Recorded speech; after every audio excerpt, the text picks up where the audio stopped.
Жестоко во Кочанскиот совет СДСМ ја напушти седницата незадоволна од одлуката на општината, главната градска улица од Маршал Тито да ја преименува во ВМРО. Не е прифатливо поради тоа што за да пишуваме нова историја нема потреба да ја бришеме стара. Зошто толку неодложно се прави ова?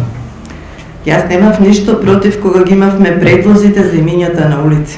Рековме дека улиците што се со број некоректно и дека на истите треба да им се даде име и се сложивме со тоа и процедурата беше во таа насока. Претходно спорно за советниците од СДСМ беше и финансиското работење на Геотерма.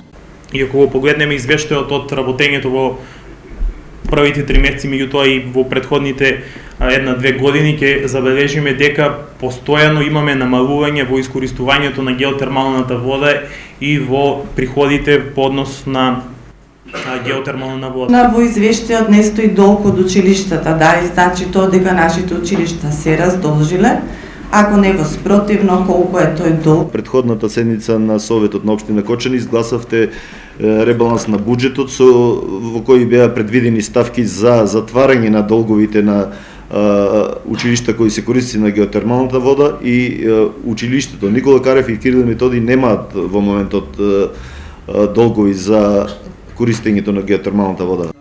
Независно од напуштањето на седницата на советниците на СДСМ, мнозинството ги изгласи измените на имињата на улици, вклучително и на главната градска.